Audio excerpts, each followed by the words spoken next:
Welcome back, everybody. In this video, I'm breaking down episode 3 of Apple TV Plus's brand new series, Lisey's Story, based on the novel by Stephen King. Now, this is very much a spoiler-filled review, so if you've clicked on this video by mistake and you haven't seen the first 3 episodes, please check out my spoiler-free review right here. And if you haven't seen my other breakdown on the first 2 episodes, I'd recommend that you watch that one first and then come back. It'll probably help this breakdown make more sense, since I'll be referencing some of the content from that video as a kind of shorthand. Alright, let's dive in. Episode 3, Under the Yum Yum Tree. We open where we left off, seeing Jim Dandy admire the object of his affection, Mr. Scott Langdon. Cut to a shot of the shovel, which is the main symbol of the show and the novel. Lisey has a police escort and is on her way to see Amanda. She's talking to her sister, and it's further establishing that Amanda is completely catatonic. She's staring at the same body of water she was staring at in the previous episode, but now she feels extremely cold, which is evidence that it's not only her mind that is somewhere else, but some physical part of her is in a different world. There's a connection between the lake she's staring at and the lake in Wieneman. This is when we get more information about Jim Dandy in a video that the police officer shows Lisey. Notice here more shots of Lisey obstructing the sun. She's watching the video that Jim Dandy put together. The show is able to better visually set up Jim Dandy's psychosis, his obsession, the thing that makes him a scary character. The book can do this in different ways, but the show needed extra scenes to establish all this. We see Lisey in Amanda's home, going through old things, in the kitchen, grabbing Oreos, and there she discovers the cedar box, which is the next clue in the boule. Inside, she discovers a postcard to the hotel where they stayed, the Antlers Inn in Nebraska.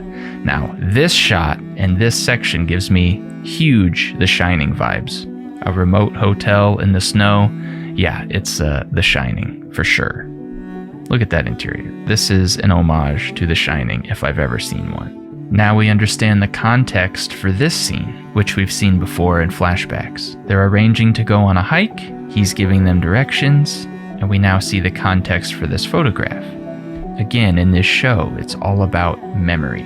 The memories are the monster. The memories are the antagonist. And here they find a tree, which symbolizes the world that is created within a marriage. It's completely surrounding them, cutting them off from the outside world. We see that Lisey is remembering all this. Now in the novel, King describes a purple curtain in her mind that keeps her from remembering. And so we understand that the purpose of the boule hunt, the purpose of this posthumous scavenger hunt sent by her husband, is to awaken Lisey's memory.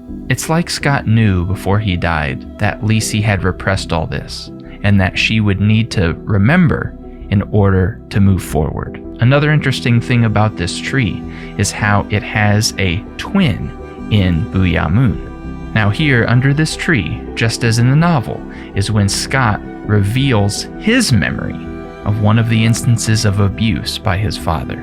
So here we have the revealing of Scott's memory inside an instance of one of Lisey's memories. It's memory within memory. It's all about revealing the past, rediscovering that which is repressed in our past. Lisey's story is so entwined with Scott's story that she must remember his in order to discover hers.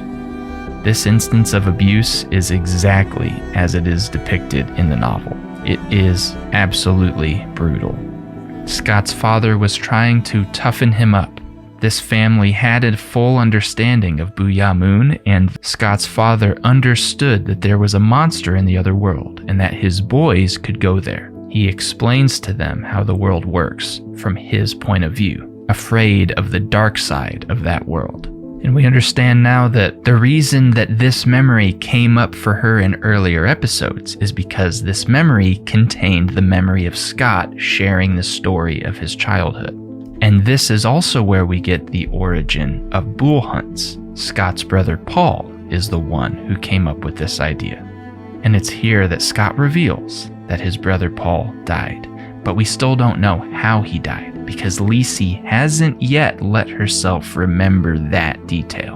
Under this tree in their own little world, they come together, and their love transports them into the other tree that is mirrored on the other side. We get just a subtle glimpse of this moment because Lisey is only remembering a small bit of it. Now here is an important section. This is where she finds a yellow section of an Afghan. Just know that this yellow Afghan plays a huge part in the book. Now here we get to see Jim Dandy making preparations for something sinister to come. Here, Lisey is trying to use the Afghan to awaken her sister, to try and reach her. I found it in the cedar box.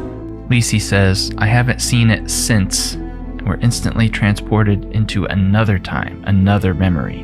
The last time Lisey saw Scott wearing the Afghan.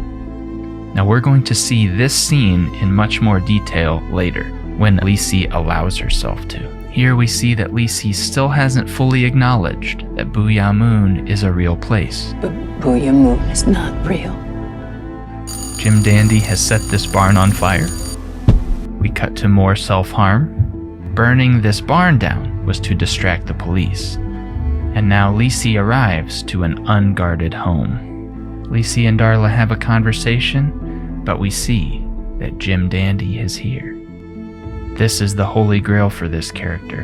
He finally gets to see all of the boxes of unpublished material from his favorite author. His obsession has reached a fever pitch. And here, talking with Darla, memories come back to her. The memory of Scott being shot. The memory of Scott not being there and then appearing out of nowhere when the water turns off. The memory of Scott not being in bed. She turns off the water and he's back. She puts it together. She's starting to doubt. Maybe there's something more to this, and maybe water is the conduit. Again, we see the lighthouse, the spotlight, the two monsters eye to eye, and the episode ends with us knowing that Lisey is in grave danger. Let me know in the comments below what you think about this show and about these breakdowns. And if you'd like to read the book, you can get Lisey's Story, the audiobook, as well as another book of your choice for free on Audible using the link in the description.